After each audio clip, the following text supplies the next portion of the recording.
at this time, we'll move on to take some questions that have come in various ways from the audience. To what extent did the development and establishment of human rights talk rely upon substantive Christian theology? And if it did, does that link pose special challenges for reinvigorating human rights talk today? And I'll throw it open to the panel. Part of what I was arguing, I think, was that even if the traditional documents don't use explicit language about human rights as we would understand it, what the sources do is to begin to map out that area where there are limits to what positive political power can do.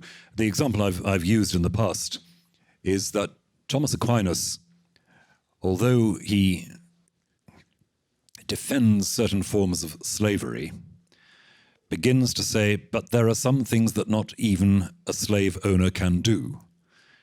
There is no such thing as absolute ownership of another human being. There are areas where that writ cannot run. It's a crack in the wall, as you might say. It's not what we would want it to be, but it's the beginning of a push at the notion that power decides. And I think that goes back, in a sense, to the very origins of Christianity. Political power in the Roman Empire cannot be regarded as having unequivocal religious sanction. There is a space for communities and individuals not determined by sacred power. So that's the kind of running issue in Christian theological history, I'd say. And there is a problem now in reviving that, because if there is not any kind of, forgive the jargon, any kind of metaphysical basis for thinking there's something about human beings, ... you have a problem. It just becomes something human beings agree on and may subsequently disagree on. We actually happen to feel, most of us right-thinking people, that all human beings are equal. Well, yeah, fine. We haven't always thought that. Lots of people still don't think it. And unless you have something more than just a vague liberal consensus about it, it's going to be a slightly shaky thing to proceed on. So I want us, as I said at the end of the lecture, to be there as people with theological commitments, nagging away at the political discourse to say, yes, but why? Or don't think you're entirely going to get away without tackling the question of why, sooner or later. I think your lecture embodies exactly that posture in looking at those specific debates over abortion, assisted suicide, free speech in the theater, in that all of them touch on gaps within liberal discourse, spaces in which there is a haunted longing for a larger common good. It's in the sterile back and forth, the breakdown of rights discourse, that Christians have something to offer and something to point to in terms of the origins and the longings we have for something larger. So in our current moment, when it comes to discussing gun rights versus the rights of the community, in those heated, difficult spaces, there is an opportunity for Christian witness and reflection. And you embodied that, I think, in your talk today. So, I forgot his name, one of the Catholic envoy who was actually at the signing of the 1948 declaration was asked just a few years ago, how was it that you were able to get all of these people from different intellectual traditions and different religious backgrounds and so on as cultures to sign this declaration? And he said that it was okay, we all agreed to sign the Universal Declaration of Human Rights as long as we didn't ask why. And I think the question of why has been scouted because it's problematic. And I think we need to come back, whether it's sort of Islamic theology or Christian theology, to ask, why are we doing this? And because we've skirted that question, I agree with Milbank that there is a theological vacuum that we have to try and fill. Would you say that there is any sense in which all humans, have a right to be free? And if so, in what sense of the word freedom? For example, Do all humans have a right not to be subject to a master? And if so, how would you express this right theologically? Go for that.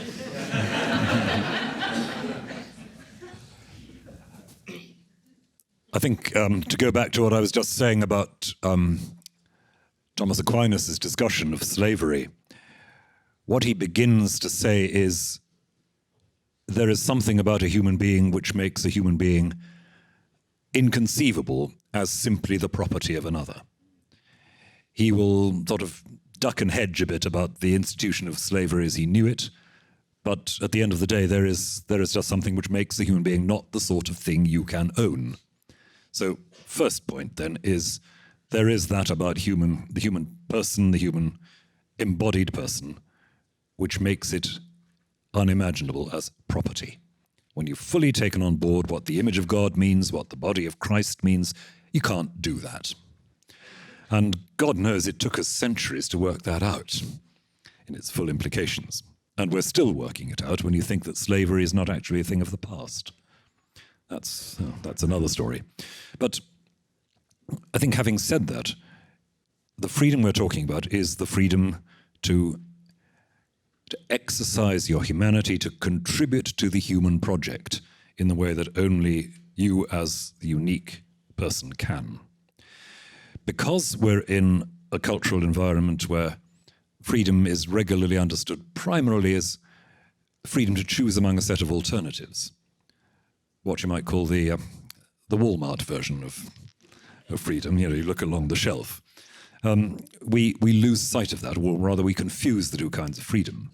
And we think that maximizing the individual's consumer choice is the same thing as honoring fundamental human freedoms. And I think we've got a lot of work to do just disentangling that patiently again and again and again, because they're not the same thing.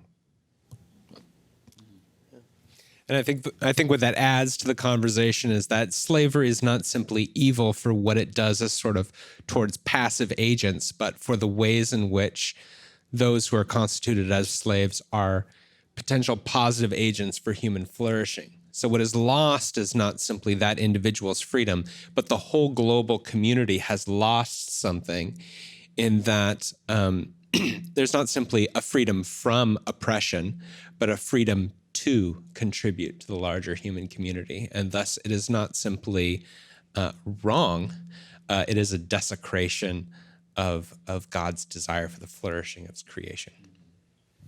I like the idea of Yoga Moment, this idea that God has a claim on me. I'm reminded when I was in Africa, there was a tradition in a particular village where the village chief would go out amongst the homeless and poor and people that were being abused, and he would take someone and bring them into the palace. Now, when that person was brought into the palace, from that point on, the chief had a claim on them. So even when they were walking around, they could not be abused anymore because the chief had a claim on them. And whatever you did to that person, you did to the chief. I like the idea that God has a claim on me, and therefore that gives me certain rights. And also, I think as a Pentecostal, I like the idea that I possess the Spirit of God within me, not just the image of God, but I have the Spirit of God in me, and that also gives me certain rights. Just very briefly as a note to that, I think that's the paradox of St. Paul's language about being enslaved to Christ. If I have been owned by Christ, then I can't be owned by anyone else. And that's deeply embedded, I think, in Romans, that I respect the independence of the other because they belong to Christ, not to me. And I think at the heart of a great deal of constructive Christian ethics has to be that sense that the neighbor I confront is never going to be simply at my disposal because already related to, already claimed by Christ. Okay, another question not too far from this realm. One of our texters says, do human beings have a right not to be offended? How do we determine how much offense is permissible in the name of digging for truth and understanding? pass. It's a nice simple one. And it's an issue which in the UK is just as current as it is here. Again, I think part of what I was trying to dig for in the lecture was to oppose the right of free speech and the right not to be offended leads us eventually to a kind of unhelpful collision. No, I don't think I have a right not to be offended.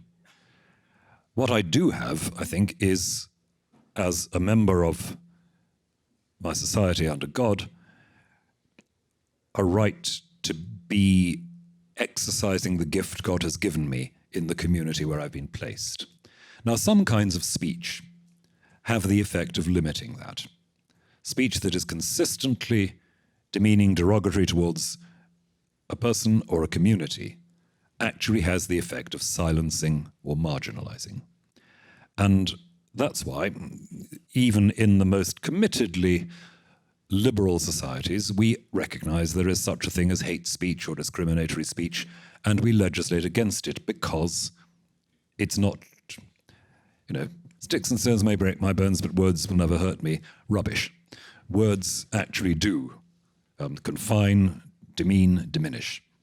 So it's not about a right not to be offended. I think it's a sort of trivializing of the issue for me.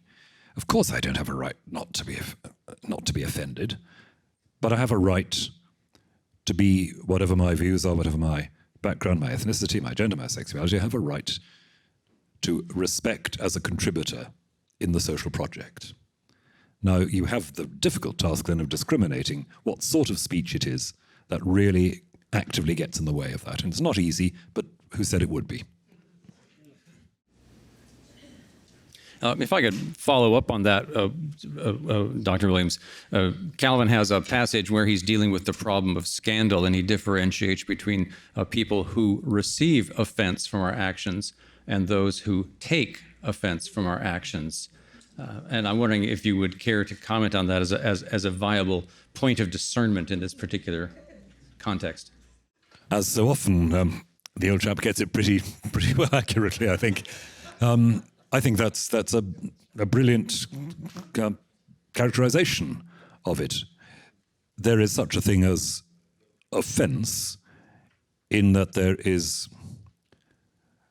kind of, as somebody said, and I'll touch on this tomorrow, kind of sacrilege against the person and the person's dignity, or the group and the group's dignity. It really has an objective force. And that's not the same as taking offense or bridling because my pride is touched. So it's a good distinction to make, very helpful. We are really at the end of our promised hour, so let me say, first of all, thank you for joining us, and please join me in thanking all of our presenters.